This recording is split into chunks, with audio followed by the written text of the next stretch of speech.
Hello, this is James in the Band of Fire, Chapter 7, The Sphinx Patrol.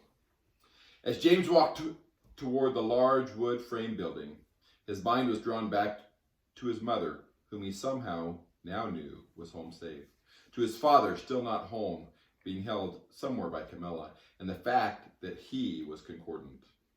He knew what that meant based on his reading, but could he really be? Becca had far better telepathy skills than him.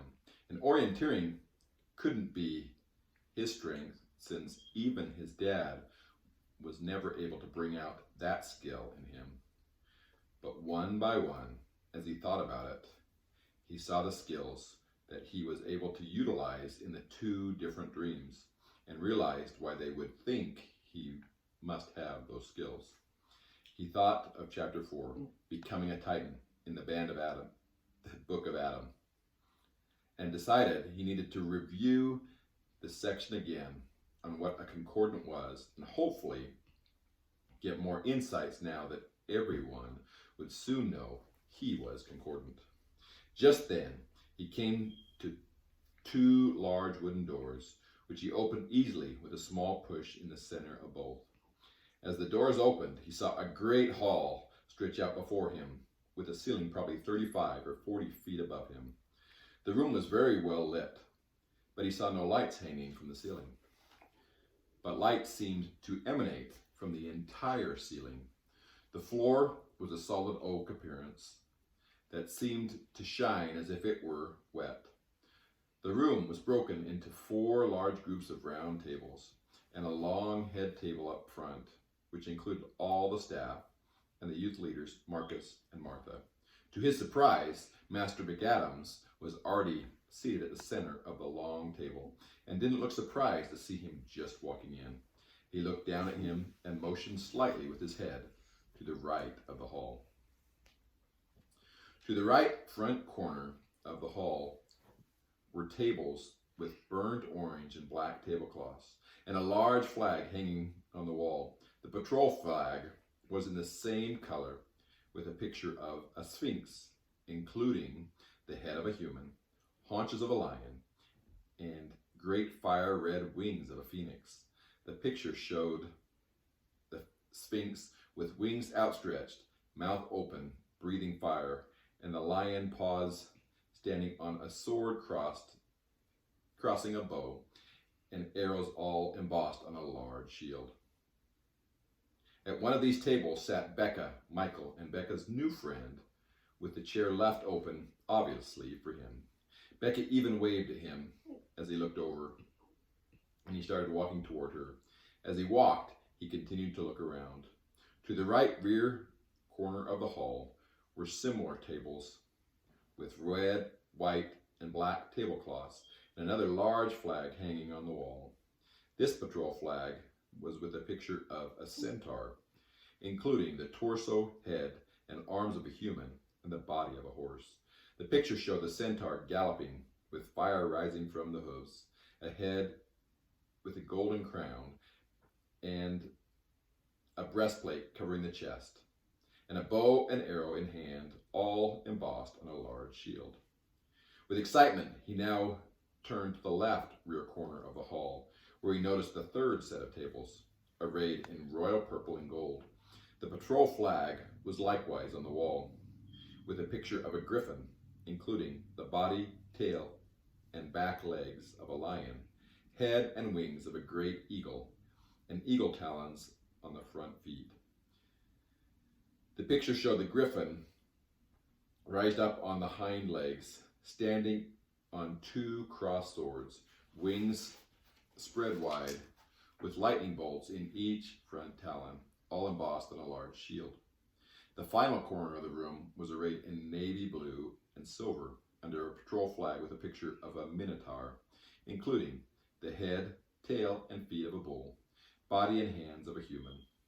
The picture showed a powerful minotaur holding a double-sided battle axe, large metal wristbands and anklets, and standing on a mound of broken weapons and shields, also embossed on a large shield. At that, James noticed the front staff table with forest green tablecloths and a large American flag on the wall. over the head of the staff. Otherwise, the decorations of the hall and the staff table were beautiful but very simple. He was amazed at the majesty of each patrol flag and excited for what was ahead. James hurried to the table and sat between Becca and Michael, just as Master Doc McAdams stood to speak. His voice was deep and loud, but also very soothing. Due to the great power with which he spoke, there was no need for a microphone, and all the chatter just seemed to subside. He demanded respect without asking for it, and within seconds had everyone in the hall looking to him. His words seemed to penetrate not just their ears, but their mind and possibly even their entire being. Welcome all to Campus Gaia.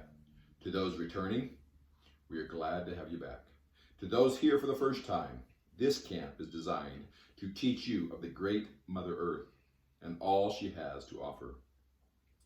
Through the Band of Fire advancement system, we will develop your skills and strengthen additional abilities that will allow you to progress and, more importantly, prepare you to survive in whatever circumstances you may find yourself.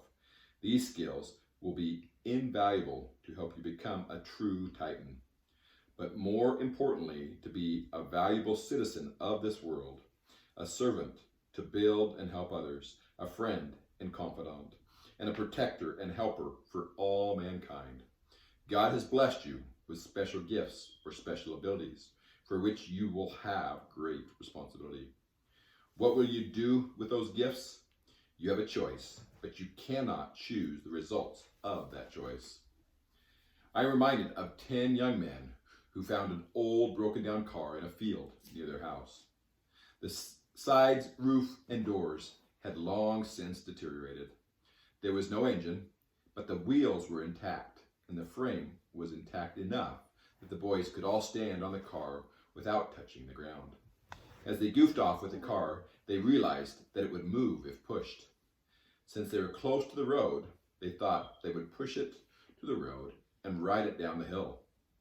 They figured it would be fun, and if it got too dangerous, they could just get off and head home. As the car moved to the road, 2 young men decided it wasn't a good idea, and after trying to convince the others to not go through with it, headed home. 8 boys, excited for the trip down the large hill, mounted the car with a push. The car started moving at a slow rate of speed, but the speed started to pick up near the top of the hill. 2 young men knew they had made a mistake and jumped off the car just as it started down the hill. Although the car wasn't moving very fast, it was not easy to keep their feet as they jumped, and they rolled on the asphalt and scraped their arms and legs. Bleeding, but not seriously hurt, they headed home, humbled by the simple mistake they had made. The speed of the car started to pick up more quickly now, and each boy could look down from where he was standing and see the road moving quickly beneath them. The boy near the back noticed the speed while watching his 2 friends walk away and decided he too was done. He stepped off the back of the car, and due to the speed, he felt his leg crumble underneath him. He fell and scraped his face, arms, and legs, but also had severe pain in his right leg. There was no question in his mind that his leg was broken, but he was happy to no longer be on the moving car. Now, with 5 young men on the car, the speed continued to increase. The speed of the road under the car was now a blur, and most of the young men were now getting nervous. One jumped off the right side of the vehicle, rolled across the ground, and hobbled home, having broken both arms and a leg from the fall. He was happy, however, to be off the now speeding car. The next young man attempted to jump off the left side, but slipped while jumping and fell underneath the wheels, to be run over by the rear tires and being seriously hurt, but was still alive. He was, however, unable to head home and just laid on the road where he had fallen. At this time, the speed was so much that the last 3 were not sure if they could get off. They may have waited too long and would just need to ride it out. But their fear increased when they realized the road curved at the bottom of the hill and the steering wheel was not working. They all held on tight as the car bounced over the curb and headed straight for the large tree in the park.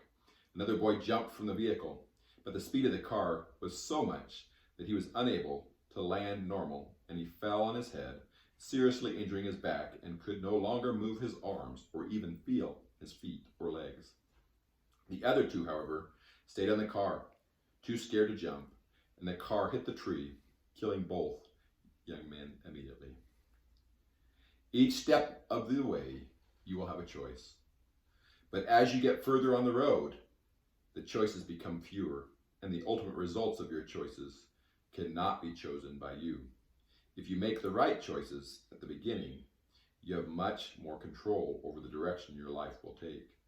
Let me invite you, as you go through your classes, as you progress down the Band of Fire Advancement Program, and as you prepare to reach the rank of Phoenix, that you take advantage of all your opportunities in learning.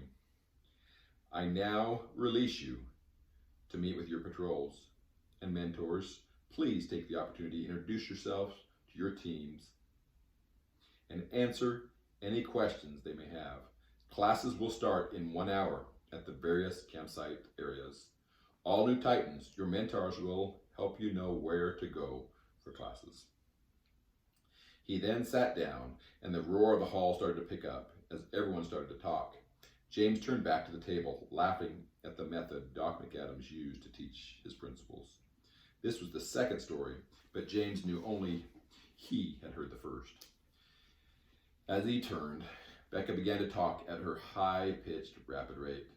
She was so excited to start the learning process. He could tell she loved everything about the camp already. James, I can't believe we are finally starting. What's your final classification? Why did it take you so long to come in? They had me take an additional test before giving me my classification. I'm still a little confused at why they called me concordant. I still don't know how I could be. You're concordant? Michael asked, overhearing the conversation. I didn't know anyone was really classified as concordant. You'll have to tell me more about it. I was classified as an Oriental path, but I think I already suspected that. Yes, James, I'd love to hear about your test too, Becca exclaimed rapidly. And I am so excited to be classified as a telepath and to have you be classified with the same skill. I was so hoping that would be my skill. Maybe as we develop telepathy, we can talk more often, even when at our separate homes. I can't wait to have Master Bell teach us. Congrats to both of you. I am not surprised at your skills and hope I can learn a lot from each of you, James stated with a smile. And who is your new friend? He asked as he turned to look. I'm Carrie, said the midnight black girl to Becca's left. I'm so excited to get to know y'all. I was classified today as xenophonic. Jack will be happy to hear all about it, she said with a twinkle in her eye. Before James could even ask, he knew that Jack was the wolf dog that he saw loaded in the bus earlier that day. He would love to get to know Jack too, but he would need to talk to Carrie about that at a later date. As he thought, a tall, slender Brazilian girl with dark blue eyes, tan skin, and curly black long hair approached from an adjacent table. Hello, I am Angelica, she said with a strong accent. I will be your mentor this summer. I is lucky enough to be assigned to you for. I hope my accent not hard to understand. Becca immediately stood up and ran over to give her a big hug, which seemed to relax Angelica, who had seemed nervous and almost shy. Where do we start? Becca asked in a hurry, hardly even releasing the hug before she started talking. As they continued to talk, the 4 new Titans walked with 14-year-old Angelica from the Great Hall towards the large lake. On the east side of the lake was a large fire pit with split log benches laid out in a semicircle. As they approached, there were several students now separated into 2 distinct groups, and Marcus and Martha standing next to the fire pit. They were directing all Minotaur Patrol members to their left and all Sphinx Patrol members to their right.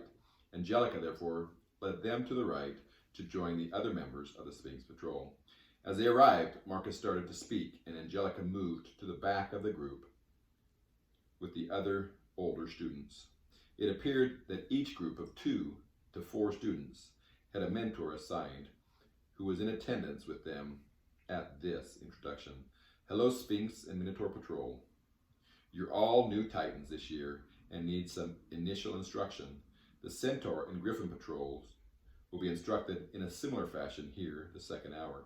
Although we have been separated into 4 patrols, we will all be working together to improve our skills and grow this summer. The patrol structure is for meals, tent arrangements, and competitions. Otherwise, you will be expected to work together. As new Titans, we'll be working with you on earning the rank of Silver Spark this summer. If you work hard, pay attention, participate actively, and help each other this summer, you'll have an opportunity to participate in the final board of review to earn that rank. Your goal over the next several years should be to reach the rank of Phoenix. Doc McAdams will tell you more about this in the second hour today. My job is to start with the basics. My job is to teach you the fire sign, the handshake, and help you memorize the oath. All this can be found in chapter 15 from the Book of Adam. After lunch, you'll be shown to your tent where you will finally have access to your books and can review it in more detail. Does anyone know the fire sign? Becca's hand shot into the air, as did the hand of a girl from the Minotaur Patrol. Lizzie, can you show us? Marcus asked. Becca looked over to see who the other girl was. A light-skinned Latin girl with short black hair, green eyes, and a small nose rose from her bench.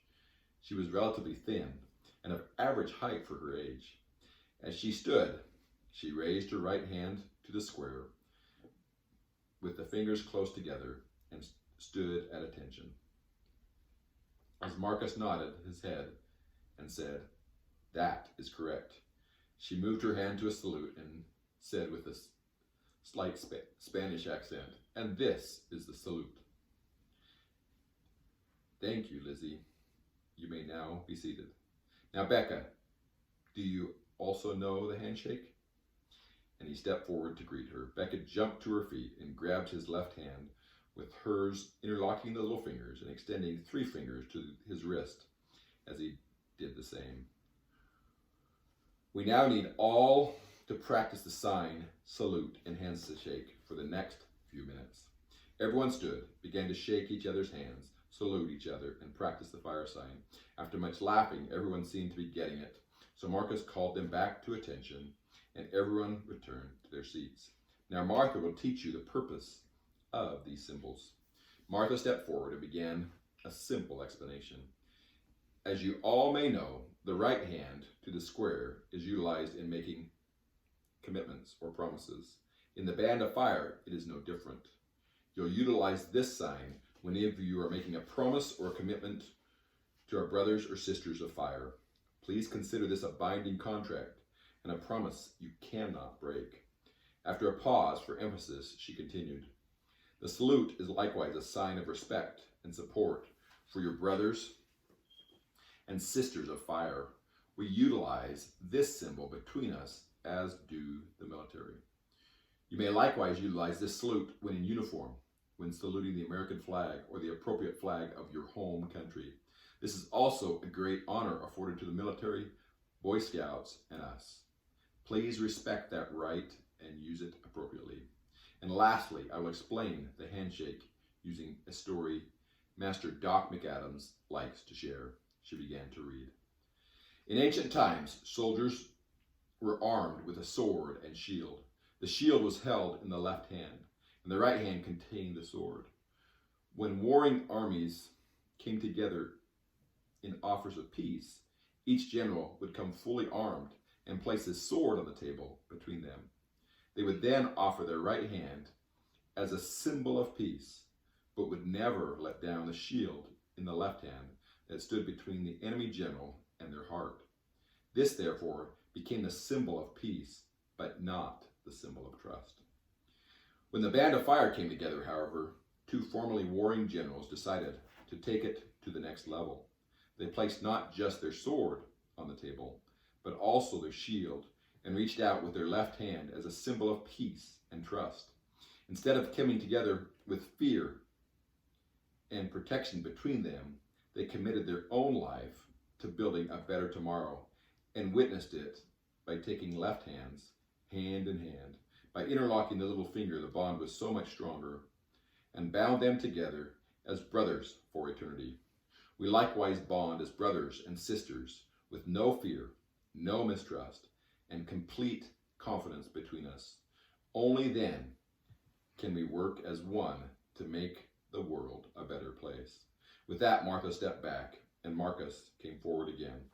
Please know that I commit to you all I am and all I can be to help you succeed as my brothers and sisters of fire. When I shake your hand from now on, you need to know that is what it means. As you shake each other's hands, it should mean the same. He then proceeded around the group, shaking each student's hand one by one. Marcus then returned to the front and asked them all to stand again and began to teach them the oath. After nearly 25 minutes, they all had it memorized, and they were released to head to the second hour of introduction. As Angelica led them from the spot, James thought through the oath and was amazed at the significance of the words. I solemnly covenant before my brothers and sisters of fire to do my duty to God, to serve others with all my heart, to stand as a witness of faith, knowledge, and strength, to use my gifts to protect freedom, happiness, and independence for all, to lift the weak, to comfort the sad, and to befriend the friendless, that I may be, by so doing, stand against evil in all its various forms. To this I pledge my sacred honor. And he knew that this was much more than just a pledge. It was his marching order, as Master Doc McAdams had instructed him earlier today. He would not just remember it, but would try to live it. Only then could he truly be a Titan, whether he was truly concordant or not. His choice was made. Now he just needed to move forward as quickly as possible to develop the expected skills. Then maybe he could learn what really was happening to his father.